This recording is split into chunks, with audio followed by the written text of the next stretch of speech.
Welcome to the 15th lecture of the vocabulary course. আমাদের আজকের প্রথম চ্যাপ্টারের নাম Understand the Meaning. Understanding the meaning চ্যাপ্টারের প্রথমেই আমরা দেখব ইজি টু আন্ডারস্ট্যান্ড বা সহজে বোঝা যায় এই ধরনের শব্দগুলো সিনোনিম। ডিসার্নেবল, যেটা ডিসার্ন করা যায়। অস্টেন্সিবল, যেটা বুঝবেন না সেটা হচ্ছে টেন্সিবল, কারণ সেটা আপনাকে টেন্স করে দেবে, আর যেটা সহজেই বোঝা যাচ্ছে সেটা হচ্ছে অস্টেন্সিবল। লিম্পিড, লুসিড এবং পেলুসিড, খুবই রাইমিং তিনটা ওয়ার্ড, তিনটার মিনিংই খুবই ক্লিয়ার। লিম্পিড শব্দটা পানির ক্ষেত্রে ব্যবস্থা করা যায়, একদম স্বচ্ছ এই ধরনের কিছু। লুসিডটাও ইউজ করা যায় সেভাবেই, লুসিড থেকেই পেলুসিড। কনসপিকিউয়াস, খুব সোজা একটা ওয়ার্ড। একই রকম আরেকটা ওয়ার্ড হচ্ছে পারসপিকিউয়াস, এই দুইটাও রাইমিং ওয়ার্ড এবং একই রকম প্রায় কাছাকাছি একটা শব্দ হচ্ছে পিকচারস্কু। পিকিউয়াস, পিকিউয়াস এবং পিকচার মানে চিত্রবৎ, পরিষ্কার, এরকম শব্দগুলো হচ্ছে এই তিনটা শব্দ। ব্ল্যাটেন্ট, খুব সোজা একটা শব্দ, আমরা খুব ইউজ করি, একদম মানে ঠোঁট কাটা বলতেও এটা ইউজ করা হয় যে খুবই বেশি স্পষ্ট। আর এটার আরেকটা মিনিং হতে পারে নয়েজি বা আনএশেমড, ওই যে ঠোঁট কাটা বা লজ্জাহীন। ম্যানিফেস্ট, ম্যানিফেস্টো শব্দটা আমরা সবাই জানি, যেখানের মধ্যে সব কিছু ক্লিয়ার করে বলা থাকে যে আমরা এটা করব ওটা করব। ভোটের নির্বাচনের জন্য যেসব ম্যানিফেস্টো থাকে ওখান থেকে মনে রাখতে পারেন ম্যানিফেস্ট। এটার আরেকটা মিনিং হচ্ছে এভিডেন্ট বা ভিজিবল। আনঅ্যাম্বিগুয়াস, অ্যাম্বিগুয়াস শব্দটা আমরা সবাই জানি, সাথে আন যোগ করে দিলেই হয়ে যাবে আনঅ্যাম্বিগুয়াস। আনইকুইভোকাল, আমরা ইকুইভোকেট শব্দটা পড়েছিলাম, যেটা অর্থ হচ্ছে মিথ্যা কথা বলা, যেটা অ্যাডভোকেটরা বলে। এভাবে মনে রাখবেন যে ইকুইভোকেট করে ওরা কোনো একটা জিনিসকে খুব ঘোলাটে করে ফেলে এবং সেটাই হচ্ছে ইকুইভোকাল, এবং যেটা ঘোলাটে নয় সেটা হচ্ছে আনইকুইভোকাল। আমরা একটু পরেই ইকুইভোকাল শব্দটা আবার দেখব। এক্সপ্লিসিট, খুব সোজা শব্দ। নোটেবল, যেটা নোটিস করা যাচ্ছে, খুব সোজা, নোটিসেবল বা নোটেবল। অবট্রুসিভ, এটাকে এভাবে মনে রাখতে পারেন যে ইন্ট্রুসিভ পিপলগুলো হচ্ছে যারা আপনাকে ডিস্টার্ব করে, যারা আপনাকে অ্যানয় করে এবং আপনি বুঝতে পারেন না যে তারা কেন এরকম করে, তো দে আর ডিফিকাল্ট টু আন্ডারস্ট্যান্ড। আর অবট্রুসিভ হচ্ছে যারা easy to understand.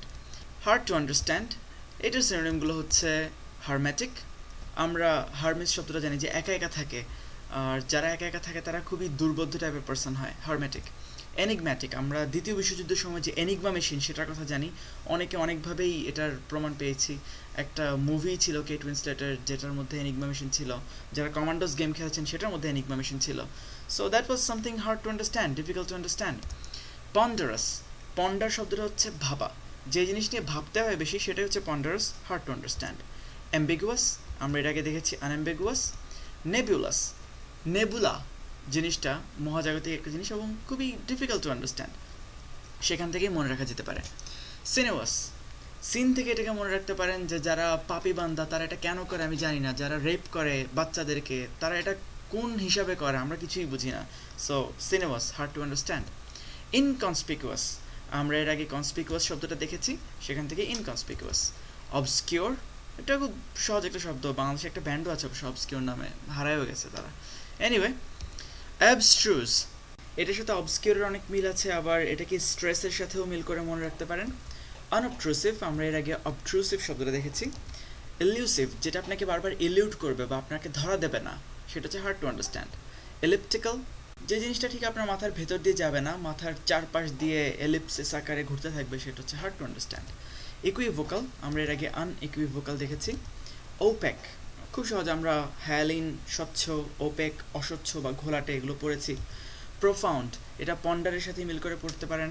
R profound, যেটা শুধু প্রফেশনালরাই ফাইন্ড করতে পারে, only can be found by professionals, that is hard to understand.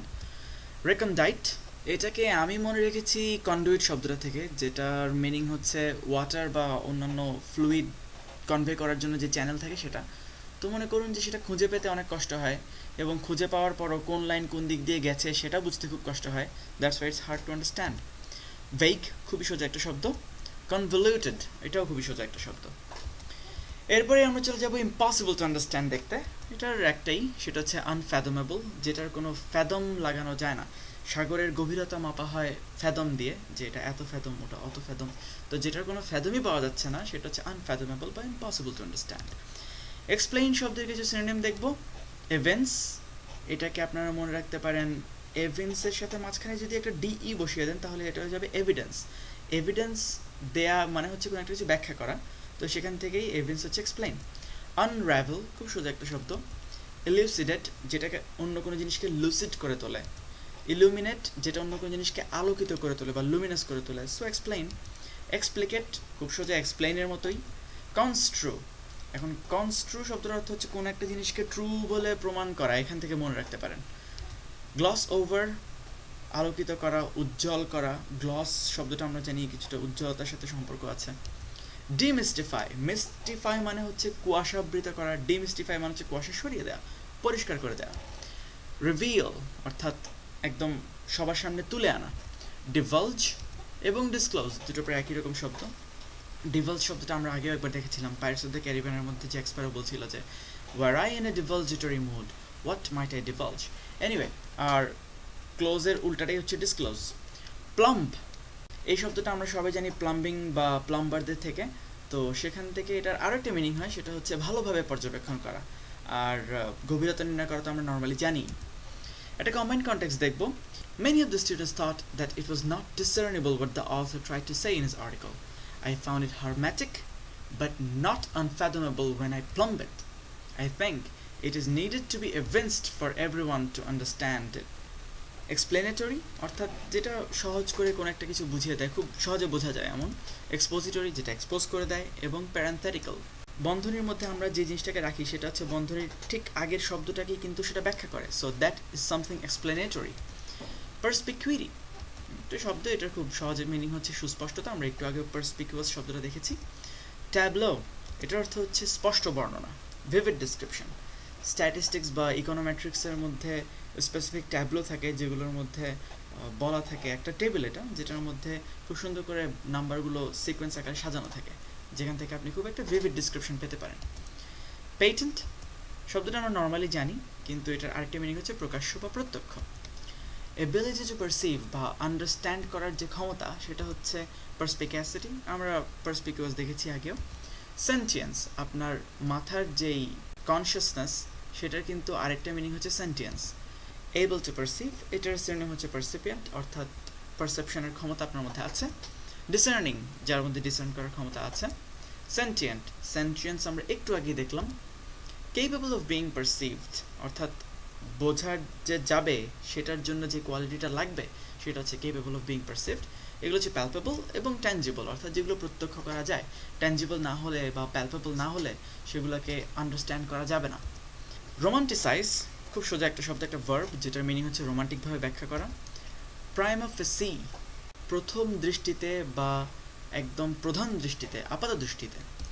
মিসকনস্ট্রু, আমরা কনস্ট্রু পড়েছি যে ব্যাখ্যা করা, সেখান থেকে মিসকনস্ট্রু হচ্ছে ভুল ব্যাখ্যা করা। ইমব্রগলিও শব্দের অর্থ হচ্ছে ভুল বোঝাবুঝি, আমরা এর আগে একটা চ্যাপ্টারে দেখেছিলাম যে ডিলেমা, কোয়ান্ডারি, ইমব্রগলিও, ওগুলোর অর্থ হচ্ছে ভুল বোঝাবুঝি। একটা কম্বাইন্ড কনটেক্সট দেখবো, কিন্তু তার আগে বলে নিচ্ছি সেই কম্বাইন্ড কনটেক্সটটা হবে dedicated to some of the beautiful smiles in the world. Okay, anyway, if you see a girl smiling at you, do not romanticize the smile that she is in love with you. It may look tempting prima facie, but there is a chance to misconstrue and risk of imbroglio. সেমান্টিক্স এবং সেমিওটিক্স খুব কাছাকাছি দুটো শব্দ এবং খুব common দুটো শব্দ। সেমান্টিক্স হচ্ছে the study of meaning in a language, মানে একই শব্দের তো অনেকগুলো মিনিং হতে পারে, সেগুলো নিয়ে যে স্টাডি সেটা হচ্ছে সেমান্টিক্স। আর সেমিওটিক্স হচ্ছে চিহ্ন বা কোনো প্রতীক ব্যবহার করে যোগাযোগ করা, আর চিহ্ন ব্যবহার করে অর্থ উৎপাদন করার এই যে পদ্ধতি, এই পদ্ধতির সাথে রিলেটেড সব কিছুকেই বলা হয় সেমিওটিক। ইমপ্লিসিট এবং ট্যাসিট, এই দুটো শব্দের অর্থ হচ্ছে ইমপ্লাইড, কখনো হয়তো বা মুখে বলা হয়নি কিন্তু কাজে কর্মে হয়তো বা বুঝিয়ে দেওয়া হয়েছে। ভালোবাসা জিনিসটা অনেকটা এরকম, অনেক সময় মুখে বলা হয় না, উজ্জ থাকে। ডিনোটেশন শব্দের অর্থ হচ্ছে মিনিং, এবং কনোটেশন শব্দের অর্থ হচ্ছে সেকেন্ডারি মিনিং। ডিনোট করা থেকে ডিনোটেশন মিনিং, এটা মনে রাখা যেতে পারে। আর কন শব্দের অর্থ হচ্ছে ঠগ বা প্রতারক, সেখান থেকে কনোটেশন শব্দের অর্থ হচ্ছে সেকেন্ডারি মিনিং, আর এটার ভার্ব হচ্ছে কনোট, বা কোনো একটা সেকেন্ডারি মিনিং বলা। তো কনোটেশন জিনিসটা ডিরেক্ট না, একটু বিকৃত, আর এই বিকৃত জিনিসটা ইংরেজি হচ্ছে স্কিউড। যারা স্ট্যাটিস্টিক্স পড়েছেন, স্কিউনেস সম্পর্কে জানেন, তারা জানেন যে স্কিউনেসটা হচ্ছে কিভাবে বাঁক নেয় বা কিভাবে বিকৃত হয়, তো সেখান থেকে স্কিউড হচ্ছে বিকৃত। ইন্ডাকশন এবং ডিডাকশন বেশ মজার দুটো শব্দ। ইন্ডাকশন হচ্ছে কোনো একটা ফ্যাক্ট থেকে কোনো একটা জেনারেল প্রিন্সিপাল বের করা, যেমন আমি জানি যে এটা হচ্ছে ফ্যাক্ট এবং এটা হচ্ছে ফ্যাক্ট, এবং এখান থেকে আমি একটা জেনারেল প্রিন্সিপাল বের করলাম যে এই জাতীয় সব সিচুয়েশনে যদি বাকি সব কিছু ঠিক থাকে তাহলে এই নীতিতে এরা কাজ করবে। আর ডিডাকশন তো ডিডিউস করা থেকে আমরা জানি যে আমি জানি যে জেনারেল প্রিন্সিপালগুলো কি এবং সেখান থেকে আমি এখন ফ্যাক্ট বের করব।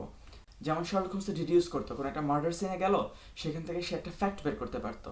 তো এভাবে মনে রাখতে পারেন যে ইন্ডাকশন হচ্ছে হেড টু ফিল্ড আর ডিডাকশন হচ্ছে ফিল্ড টু হেড। অপিনিয়ন শব্দটা সবাই জানেন, এটার অর্থ হচ্ছে মতামত, আর এখান থেকে এটার ভার্ব হচ্ছে ওপাইন বা মত প্রকাশ করা। এটার আরেকটা সিনোনিম হচ্ছে পজিট। ওপাইন এবং পজিট আমরা শব্দ দুটো এইমাত্র দেখলাম। আরেকটা শব্দ হচ্ছে ওয়াফল, স্পিক ইকুইভোকালি বা হেজিটেন্টলি কোনো একটা কথা বলা। ইনআর্টিকুলেট, আর্টিকেল শব্দটা আমরা জানি যেটা কোনো একটা কিছু আর্টিকুলেট করে বা বর্ণনা করে, সেখান থেকে ইনআর্টিকুলেট হচ্ছে যেটা ব্যাখ্যা করতে পারে না সেটা। আর ইনসলিউবল, যেটা ব্যাখ্যার অতীত, যেটার আসলে যেটাকে আপনি মাথার মধ্যে সলভ করতে পারছেন না। ওকে, এই শব্দগুলো দিয়ে আমরা একটা কম্বাইন্ড কনটেক্সট দেখব। He was waffling when we asked him what happened last night. He said that it was an inarticulate experience and the mystery of the event was insoluble. There is no way he can opine about the event or posit anything on what happened. Come on, guys. It was the first night of his married life. যুদ্ধের শুরুতেই আমরা দেখব কিছু অস্ত্রের নাম, খুব অল্প কিছু অবশ্য। প্রজেক্টাইল, এটার অর্থ হচ্ছে মিসাইল। এখন আমরা প্রজেক্টাইল শব্দের অর্থ বুঝি সঞ্চার পথ, এটা আমরা আগে পড়েছি, কিন্তু এটার অর্থ হচ্ছে মিসাইল, এটা হয়তো আগে জানতাম না। এই ছবিটা দেখলে ভালোভাবে বোঝা যাবে, দুটো মিনিংই বোঝা যাবে। ভলি, ফ্লাইট অফ মিসাইলস, অর্থাৎ একসাথে অনেক কিছু মারা। এটা মেনলি তীরের ক্ষেত্রেও ইউজ করা হয়, একসাথে অনেকগুলো তীর মারাকে ভলি বলে। ছোট্ট একটা সিন দেখি আসুন লর্ড অফ দ্য রিংস থেকে, যখন হেলমস ডিপে যুদ্ধ হচ্ছিল, তো তখন রাজা কি অর্ডার দিয়েছিল? So it begins.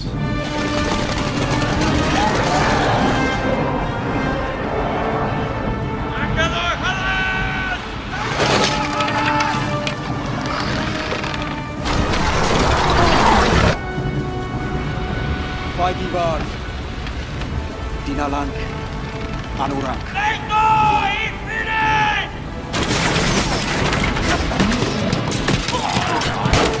Everybody hit for this way!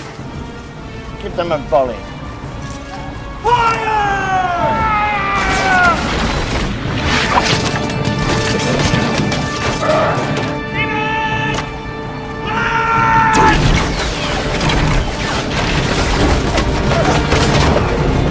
ওকে, এখন নেক্সট শব্দ হচ্ছে মেইস বা ব্লাডজন। এগুলো হচ্ছে মেডিয়েভাল বা মধ্যযুগীয় একটা গদা টাইপের একটা অস্ত্র। তো সোজা কথায় গদা বা ক্লাব আর কি, দেখতে হচ্ছে অনেকটা এরকম। কম্ব্যাটিভ বা মারমুখী, রণলিপসু, একটা বাংলা জিআরি ওয়ার্ড এটা। এনিওয়ে, এটার কিছু সিনোনিম দেখব। মিলিটেন্ট, খুব সোজা একটা শব্দ। আজকাল তো মিলিটেন্ট মুসলিম, মিলিটেন্ট এথিয়াস্ট, এই শব্দগুলো খুবই জনপ্রিয়। মিলিটেন্ট এথিস্টরা খালি বই পড়ে, আর মিলিটেন্ট মুসলিম বা মিলিটেন্ট ক্রিশ্চিয়ানরা। ওকে, নেক্সট। বেলিকোস, যখন আপনার পেটের অবস্থা থাকবে কষা, অর্থাৎ বেলি থাকবে কষা, তো তখন কিন্তু আপনি খুবই মারমুখীই থাকবেন, তখন টয়লেটে গিয়ে ভয়ানক ভয়ানক শব্দ করতে হবে। এনিওয়ে, এটার নাউন হচ্ছে বেলিকোসিটি, যেটার অর্থই হচ্ছে রণলিপসুতা বা মারমুখিতা। A sudden and decisive change of government, illegally or by force, অর্থাৎ পশ্চাৎ দেশে লাথি মেরে সরকারকে বের করে দেওয়া। এটার খুব সহজ একটা সিনোনিম হচ্ছে কু, যেটা আমরা সবাই জানি, সামরিক কু। আর এটার খুব কাছাকাছি একটা শব্দ হচ্ছে কুরেটা।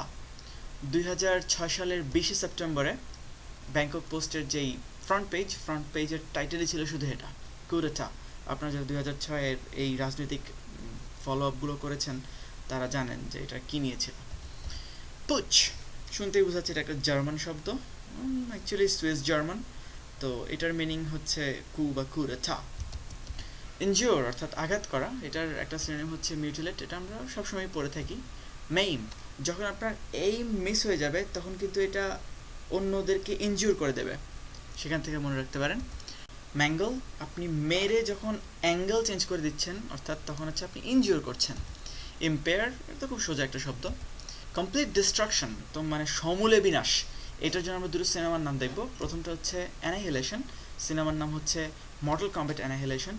নিহিল, এই ওয়ার্ড রুটটা হচ্ছে সব কিছু ধ্বংস করে দেওয়া, সেখান থেকে নিহিলিস্ট এসেছে, অ্যানাহিলেট এসেছে, সেখান থেকে অ্যানাহিলেশন। পারডিশন, টম হ্যাঙ্কসের একটা খুব বিখ্যাত মুভি আছে, সেটা হচ্ছে রোড টু পারডিশন, অর্থাৎ ধ্বংসের দিকে। সিনেমাটা দেখলেই বুঝবেন যে কি কাহিনী ছিল। এনিওয়ে, ডিস্ট্রয় কমপ্লিটলি, এটার সিনোনিম হচ্ছে অবলিটারেট, খুব সোজা একটা শব্দ আমরা জানি। অ্যানাইহিলেট, আমরা এর আগে অ্যানাইহিলেশন দেখেছি। পালভেরাইজ, আপনারা পালভেরাইজের শব্দটা চিনেন, এটা অর্থ হচ্ছে একদম একদম গুঁড়া গুঁড়া করে দেওয়া, চূর্ণ বিচূর্ণ করে দেওয়া আর কি। রেইজ, যারা আন্ডারওয়ার্ল্ড মুভিটা দেখেছেন এবং ওখানে রেইজ ক্যারেক্টার সম্বন্ধে জানেন, অর্থাৎ একে দেখলেই বোঝা যায় যে সে আসলে সবকিছু ডিস্ট্রয় করতে সক্ষম। পগ্রম শব্দের অর্থ হচ্ছে একদম সুসংগঠিতভাবে সংখ্যালঘুদেরকে হত্যা করা। হিটলার এটা করেছিল দ্বিতীয় বিশ্বযুদ্ধে। বাংলাদেশ ইন্ডিয়াতে মাঝে মাঝে এই জিনিসটা দেখা যায়। হ্যাভক বেশ কমন একটা শব্দ, এর অর্থ হচ্ছে ব্যাপক ধ্বংস, আর ব্যাপক ধ্বংসের কারণ হচ্ছে স্কাউর্জ। স্কাউর শব্দটা বেশ পরিচিত, এটার অর্থ হচ্ছে ব্যাপক খানাতল্লাশি চালানো। সেখান থেকেই মনে রাখতে পারেন এভাবে যে খানাতল্লাশিটা কেন চালানো হচ্ছে, যাতে একটা স্কাউর জানা যায় বা ব্যাপক ধ্বংসের কারণ আনা যায়। এরপর আমরা একটা কম্বাইন্ড কনটেক্সট দেখবো হিটলারকে নিয়ে। Adolf Hitler was a militant man. His bellicosity took the world into Second World War. He started a pogrom against the Jew, mutilated them. He wanted to obliterate them. The havoc of the war was so frightening that even some German military officers wanted a coup by killing Hitler and end the scourge. Champion শব্দের অর্থ বিজয়ী আমরা সবাই জানি, তবে এটার আরেকটা অর্থ হতে পারে মিলিটারি সাপোর্ট দেয়া। যেমন আমরা পত্রপত্রিকায় পড়ে থাকি যে ইউএসএ চ্যাম্পিয়ন সাম কান্ট্রি, অর্থাৎ তাদেরকে মিলিটারি সাপোর্ট দিয়েছে। কনস্ক্রিপ্ট, স্ক্রিপ্ট হচ্ছে মনে করেন লিপিবদ্ধ করা, আর কন হচ্ছে উইথ বা টুগেদার। তো কনস্ক্রিপ্ট শব্দের অর্থ হচ্ছে সামরিক বাহিনীতে নিজের নামটা লিপিবদ্ধ করা, নিজের নাম যোগ দেয়া। কমান্ডিয়ার, এটার অর্থ হচ্ছে পরিচালনা করা, কোন একটা জাহাজ পরিচালনা করা হতে পারে, সৈন্য পরিচালনা করা হতে পারে। পাইরেটস অফ দ্য ক্যারিবিয়ানের মধ্যে জ্যাক স্প্যারো বলছিল যে I want to commandeer one of this ship, go to Tortuga and spill and burn. Infiltrate খুব কমন একটা শব্দ, যারা ওয়ার মুভি দেখেন অথবা গেমস খেলেন ওখানে প্রায়ই বলা থাকে গেমসের মধ্যে যে ইনস্ট্রাকশন হচ্ছে যে আপনাকে ইনফিলট্রেট করতে হবে এনিমি ক্যাম্পের মধ্যে, অর্থাৎ অনুপ্রবেশ করতে হবে, ওদেরকে না জানিয়ে প্রবেশ করতে হবে। আর মার্শাল তো বেশ কমন একটা শব্দ, ওয়ার লাইক বা সামরিক। এই শব্দগুলো নিয়ে একটা কম্বাইন্ড কনটেক্সট দেখব। The success of the war depends on two major things: how many sources are ready to champion you in the martial force, which includes conscripting young soldiers, and how much can you infiltrate in the enemy force and collect some secret information. You have to protect your own bastion too, so that the enemy can't commandeer it by force. Antebellum, and এই word রুটটা সম্বন্ধে আমরা time চ্যাপ্টারে পড়েছিলাম, which dictates something about the past. So antebellum হচ্ছে যুদ্ধ পূর্ববর্তী সময় সংক্রান্ত, স্পেশালি আমেরিকান যে সিভিল ওয়ার ছিল 1860 থেকে 1864, ওটার পূর্ববর্তী সময় সংক্রান্ত কাহিনী বলা হয় অ্যান্টেবেলাম কাহিনী। পারলে, পাইরেটস অফ দ্য ক্যারিবিয়ানে আমরা অনেকবারই দেখেছি এই শব্দটা এবং খুবই মজার একটা শব্দ ছিল ওই সিনেমাতে সেটা, যেটার মিনিং ছিল সচরাচর সমঝোতার জন্য যে আলোচনা করে শত্রুরা সেটা। বিভওয়াক, এটার অর্থ হচ্ছে অস্থায়ী শিবির স্থাপন। আর্সেনাল, আর্সেনাল নামে একটা টিম আছে ফুটবল, আপনারা সবাই জানেন। তো মনে করবেন যে তাদের প্রত্যেকটা প্লেয়ার হচ্ছে একটা একটা অস্ত্র, এবং আর্সেনাল শব্দের অর্থ হচ্ছে অস্ত্রাগার। সেন্টিনেল, ম্যাট্রিক্স সিনেমাটার মধ্যে অনেকবার এই ডায়লগটা ছিল যে সেন্টিনেলরা আসছে, সেন্টিনেলরা দেখতেও খুবই ভয়াবহ ছিল। এনিওয়ে, মার্সেনারি খুব সহজ একটা শব্দ, ভাড়াটে যোদ্ধা সবাই জানি। অ্যামাজন, নারী যোদ্ধা, অনেকেই আমরা জানি। আর্মাডা, স্প্যানিশ আর্মাডা, এটা নিয়ে আমরা অনেক কাহিনী পড়েছি। যখন তারা তাদের একদম পাওয়ারের হাইটে ছিল তখন তারা তাদের আর্মাডাকে সবচেয়ে বেশি শক্তিশালী করেছিল। কোহর্ট, অস্ত্রসজ্জিত বাহিনী, এবং এটার আরেকটা মিনিং হতে পারে গ্রুপ।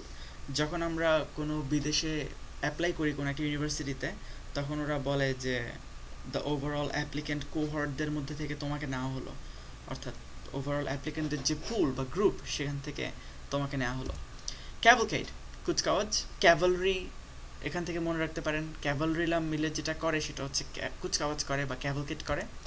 ফ্যালাংস, সৈন্যশ্রেণী বা ব্যুহ, এটা মনে রাখতে পারেন বডির একটা ফ্যালাংস আছে সেখান থেকে, যদিও ফ্যালাংস বলতে বোঝানো হয় যে আঙ্গুলের কোনো একটা হাড়, ছোট্ট একটা হাড়, যেটা আপনার সুরক্ষার খুব একটা কাজে লাগে না, বাট এনিওয়ে যখন একটা আর্মির দিকে যাচ্ছি তখন ওদের ফ্যালাংস অনেক বড় হয় এবং সুরক্ষার কাজ করে, এভাবে মনে রাখতে পারেন।